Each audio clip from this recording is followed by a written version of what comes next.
Olá, pessoal. Hoje nós vamos iniciar o capítulo 3. Esse capítulo 3 contém 24 páginas e nós vamos dividi-los em 2 vídeos. O título é Jesus era pobre? Um dos argumentos usados por aqueles que se opõem à ideia da prosperidade material para os cristãos é o de que Jesus foi pobre durante o tempo em que viveu na terra. Ressaltam que ele viveu na pobreza desde o seu nascimento, em um estábulo, tendo uma manjedoura por berço, durante seu ministério, quando não tinha onde morar, até ser crucificado e enterrado em um túmulo emprestado. A ideia da pobreza de Jesus é repetida com tanta frequência e ensinada por tanto tempo que a maioria das pessoas jamais parou para questioná-la e verificar se é biblicamente válida. Isso não faz com que ela seja correta. Na verdade, acredito que essa aceitação comum é totalmente contrária aos claros ensinamentos das Escrituras. A verdade é que Jesus definitivamente não teve uma vida deficiente, pouco fértil, improdutiva, digna de pena, irregular, com poucos recursos, insuficiente, desprotegida, infeliz. Todos esses termos são usados para definir a palavra pobre. Na noite em que Jesus nasceu, José e Maria precisaram abrigar-se em um estábulo, envolveram Jesus em panos e deitaram-no sobre uma manjedoura. Mas em um trecho algum do Evangelho está registrado que eles ficaram no estábulo pelo fato de não terem dinheiro suficiente para pagar por um quarto. Naquela ocasião em particular, por causa do censo decretado pelo imperador romano César Augusto, havia tantas pessoas na pequena cidade de Belém que não havia lugar na hospedaria. Enquanto José e Maria chegaram, todos os hotéis estavam com a placa "Não há vagas" pendurada na porta. Portanto, uma cidade lotada sem um quarto disponível certamente não é um indicativo de pobreza. Vejamos a seguir as 2 principais passagens usadas para defender a ideia de que Jesus era pobre. E disse-lhe Jesus: as raposas têm covis e as aves do céu ninhos, mas o Filho do Homem não tem onde reclinar a cabeça. Lucas 9, verso 58. Porque já sabeis a graça de nosso Senhor Jesus Cristo, que sendo rico por amor de vós se fez pobre, para que pela sua pobreza enriquecesseis. Segundo Coríntios capítulo 8, verso 9. A interpretação do versículo de Lucas é geralmente de que Jesus teve uma vida tão pobre que jamais possuiu uma casa ou teve um lugar onde ficar após ter iniciado seu ministério na terra. Vamos aprofundar-nos mais no verdadeiro significado desse versículo mais adiante, ainda neste capítulo. Subtítulo: Quando Jesus tornou-se pobre. A passagem na segunda epístola de Paulo aos Coríntios declara indubitavelmente que Jesus tornou-se pobre e vivenciou a pobreza. Quando? Durante toda a sua vida terrena? Durante os anos de seu ministério? Exatamente quando Jesus se tornou pobre. Gostaria de lembrar você de que Jesus não foi um homem pobre durante os 33 anos de sua existência terrena, inclusive durante os 3 anos de seu ministério. Ele fez-se pobre sobre a cruz quando se tornou nosso substituto e pagou o preço por nossos pecados.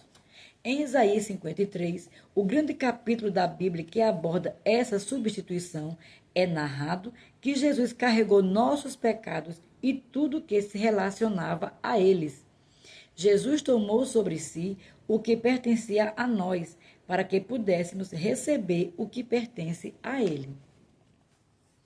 Verdadeiramente, ele tomou sobre si as nossas enfermidades e as nossas dores levou sobre si, e nós o reputávamos por aflito, ferido de Deus e oprimido. Mas ele foi ferido pelas nossas transgressões e moído pelas nossas iniquidades. O castigo que nos traz a paz estava sobre ele, e pelas suas pisaduras fomos sarados. Todos nós andamos desgarrados como ovelhas, cada um se desviava pelo seu caminho, mas o Senhor fez cair sobre ele a iniquidade de todos nós. Todavia ao Senhor agradou o moê-lo, fazendo-o enfermar. Quando a sua alma se puser por expiação do pecado, verá a sua posteridade, prolongará os dias e a vontade do Senhor prosperará nas suas mãos. Isaías 53, do verso 4 ao 6 e verso 10. A palavra traduzida por paz no versículo 5 é, em hebraico, a palavra shalom, que tem o seguinte significado: seguro, bem, feliz, bem-estar, saúde, prosperidade e repouso. Essa passagem fala-nos que Deus permitiu que Jesus carregasse nossas dores e iniquidade para que, pelo seu sofrimento, recebêssemos cura, paz, segurança, bem-estar, felicidade, descanso e prosperidade. Há outros importantes versículos sobre essa substituição que devemos considerar. Aquele que não recebeu, aliás, aquele que não conheceu pecado, Jesus, Deus o fez pecado por nós, para que nele fôssemos feitos justiça de Deus. Segundo Coríntios capítulo 5, verso 21. Cristo nos resgatou da maldição da lei, fazendo-se maldição por nós, porque está escrito: maldito todo aquele que for pendurado no madeiro, para que a bênção de Abraão chegasse aos gentios por Jesus Cristo e para que, pela fé, nós recebamos as promessas do Espírito. Gálatas 3, verso 13 e 14. No Calvário, Cristo tomou nossas dores para nos dar saúde. Ele foi feito pecado para que fôssemos feitos justiça de Deus. Ele fez-se maldição para que pudéssemos receber a bênção. Voltemos a 2 Coríntios capítulo 8, verso 9. Porque já sabeis a graça do nosso Senhor Jesus Cristo, que sendo rico por amor de vós, se fez pobre, para que pela sua pobreza enriquecesseis. Veja que por seu sacrifício na cruz, Jesus tomou nossa pobreza para que nos prover das riquezas da sua graça. Ele tornou-se pobre para que pudéssemos ser ricos, o que significa provisão abundante. Quando Jesus tomou o pecado, as dores, a maldição e a pobreza, foi na cruz. Ele fez isso para que pudéssemos receber bênçãos como saúde, justiça e prosperidade. Ele tomou o castigo que cabia a nós, de maneira que pudéssemos receber as bênçãos que pertencem a ele. A razão de eu estar tão certo de que isso que as Escrituras falam é que os evangelhos, quando propriamente examinados e corretamente divididos, não retratam Jesus como um indivíduo abatido pela pobreza. Ao contrário, Jesus é visto como um homem cujas necessidades eram supridas e que estava sempre envolvido em satisfazer as necessidades alheias. Subtítulo: Presentes do Tesouro. Começamos bem no início da vida de Jesus. Quando ainda muito pequeno, ele recebeu alguns presentes caros e valiosos que lhe foram dados pelos sábios ou magos que viajaram da Pérsia para encontrar e adorar o recém-nascido rei dos judeus, cuja estrela eles haviam visto no Oriente. O registro no Evangelho deixa claro que os presentes que entregaram a Jesus não eram quinquilharias. E entrando na casa, acharam o menino com Maria, sua mãe, e prostrando-se, o adoraram, e abrindo os seus tesouros, lhes ofertavam dádivas, ouro, incenso e mirra. Mateus capítulo 2, verso 11. Outras traduções do mesmo versículo confirmam que os sábios entregaram presentes valiosos. Uma versão traz sacos de tesouro, outra declara bolsas de tesouro. A versão na linguagem moderna traz cofres. O Novo Testamento do século XX diz tesouros, enquanto a versão Knox apresenta tesouros guardados. O rei Herodes, representante local dos judeus, nomeado com a permissão das autoridades romanas, ficou muito enciumado e desconfiou de que o pequeno rei um dia pudesse destroná-lo. Por isso, ordenou o assassinato de todos os meninos nascidos na região de Belém que tivessem 2 anos de idade ou menos. Tendo sido avisado por um anjo em sonho, José pegou Maria e o pequeno Jesus e partiram no meio da noite, iniciando uma longa jornada para o Egito. Então, é possível, até mesmo provável, que a prosperidade dos presentes oferecidos pelos sábios tenham ajudado a família de Jesus na viagem para o Egito e talvez os tenha sustentado durante todos os meses que permaneceram lá. Subtítulo: Jesus tinha colaboradores em seu ministério. Quando Jesus iniciou seu ministério público, ele chamou 12 discípulos para seguirem com ele. Por 3 anos, ele e seu pequeno grupo viajaram por toda a Palestina, Galileia e desceram o Rio Jordão para as colinas da Judéia e subiram a Jerusalém. Mesmo naqueles dias, quando viajar significa caminhar ou montar sobre um animal, às vezes dormir a céu aberto, buscar abrigo em casas de amigos e manter tantas pessoas na estrada, o gasto devia ser considerável. Alimentação e roupa para 12 ou mais pessoas, dia após dia, semana após semana, exigiam que Jesus tivesse dinheiro suficiente para as provisões. De onde vinha o dinheiro? A Bíblia nos diz que Jesus tinha parceiros de ministério que o ajudavam a prover seu sustento. E aconteceu, depois disso, que andava de cidade em cidade e de aldeia em aldeia, pregando e anunciando o evangelho do reino de Deus.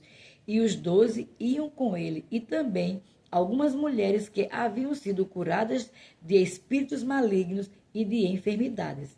Maria, chamada Madalena, da qual saíram 7 demônios, e Joana, mulher de Cusa, procurador de Herodes, e Susana, e muitas outras que serviam com suas fazendas.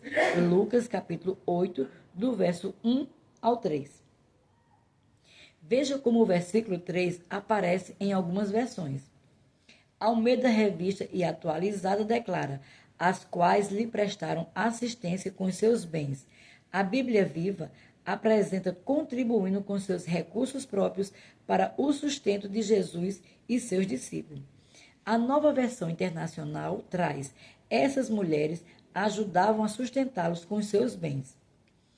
Isso faz parecer que Jesus e seus discípulos eram um bando de pobres e necessitados, viajando com as mãos estendidas, como mendigos? É claro que não. Suas necessidades eram satisfeitas pela generosidade de vários parceiros que fiel e constantemente provia o ministério de Jesus. Subtítulo: Jesus era um sem-teto? Ao contrário do que tradicionalmente se pensa, Jesus tinha uma residência fixa. A passagem mais frequentemente citada pelas pessoas na tentativa de provar que Jesus jamais teve uma moradia estava em Lucas capítulo 9. Leiamos todos os versículos relacionados ao contexto. Aproximando o tempo em que seria levado aos céus, Jesus partiu resolutamente em direção a Jerusalém e enviou mensageiros à sua frente. Indo estes, entraram num povoado samaritano para lhe fazer os preparativos, mas o povo dali não o receberam, porque se notava que ele se dirigia para Jerusalém. Ao verem isso, os discípulos Tiago e João perguntaram: Senhor, querem que façamos cair fogo do céu para destruí-los? Mas Jesus, voltando-se, os repreendeu, dizendo: vocês não sabem de que espécie de espírito vocês são, pois o Filho do Homem não veio para destruir avidados homens, mas para salvá-los. E foram para outro povoado. Quando andavam pelo caminho, um homem lhe disse: eu te seguirei por onde quer que fores. Jesus respondeu: as raposas têm suas tocas e as aves do céu têm seus ninhos, mas o Filho do Homem não tem onde repousar a cabeça. Lucas capítulo 9, versos 51 ao 58, na versão NVI.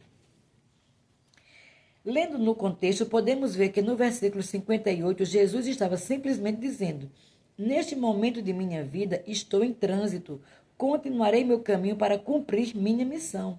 Não permanecerei na terra, estou prestes a ser levado para o céu.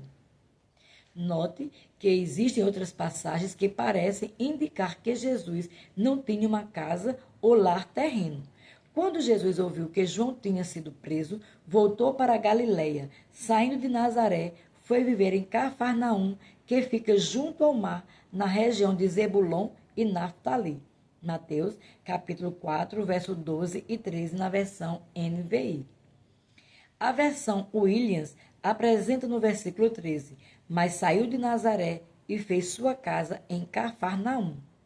A versão West traz o mesmo versículo como: e tendo abandonado Nazaré, ele estabeleceu sua casa permanente em Cafarnaum.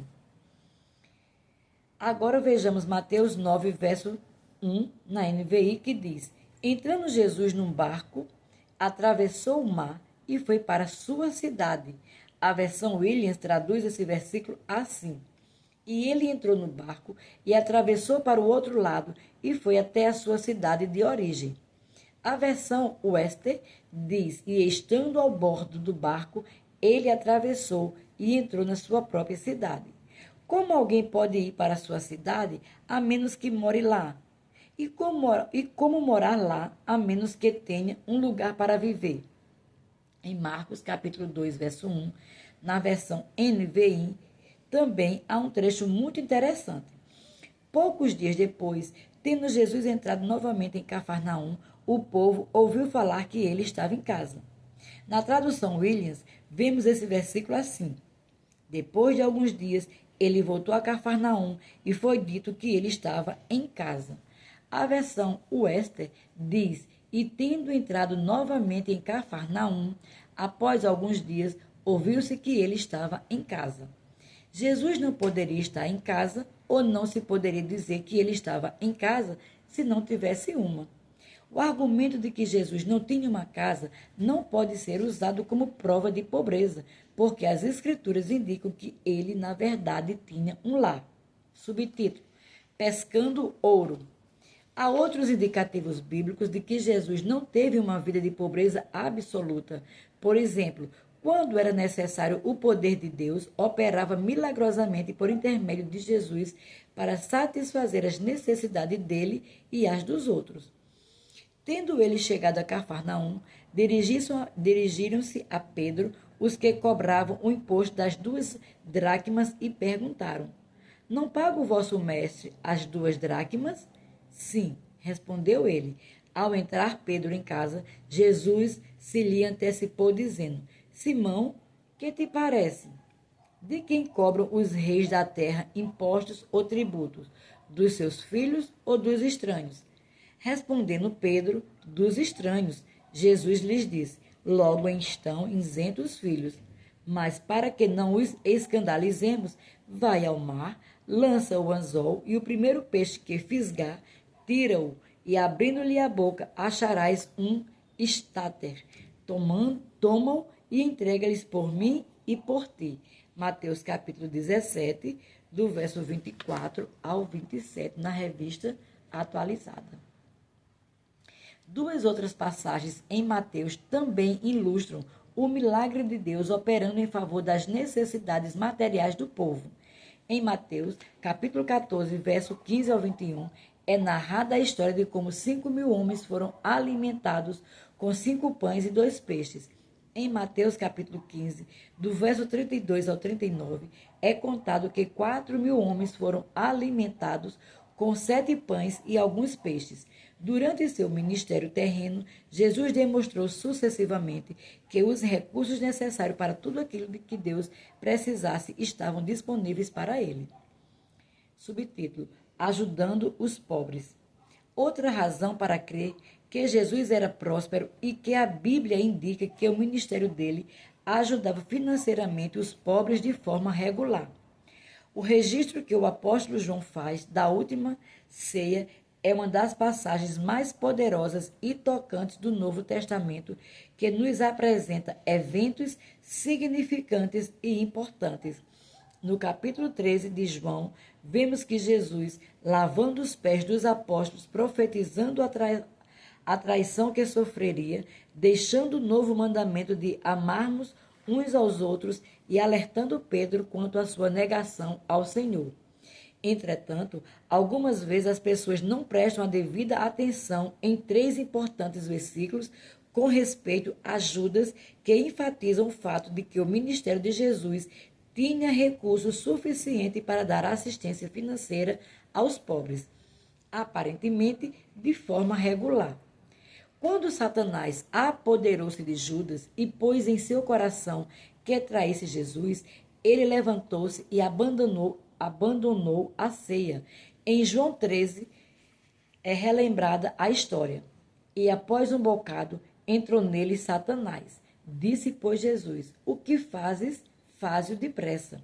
E nenhum dos que estavam assentados à mesa compreendeu a que propósito lhe dissera isso. Porque como Judas tinha a bolsa, pensavam alguns que Jesus lhe tinha dito: compra o que é necessário para a festa, ou que desse alguma coisa aos pobres. João 13, do verso 27 ao 29. Porque os outros discípulos teriam pensado que Jesus iria comprar algo ou dar dinheiro aos pobres, a menos que algo habitual. Não, desculpa, algo semelhante tivesse sido feito antes, ou talvez tal atitude fosse habitual. Obviamente, nenhuma dessas possíveis atitudes pareceram incomuns ou estranhas para os 11, indicando provavelmente que já haviam presenciado tais coisas com certa frequência no passado. Comprar provisões para uma festa e doar aos pobres eram aparentemente eventos comuns para os discípulos, e pessoa alguma pode cumpri-los sem dinheiro. Ficamos por aqui. Até o próximo vídeo, em nome de Jesus.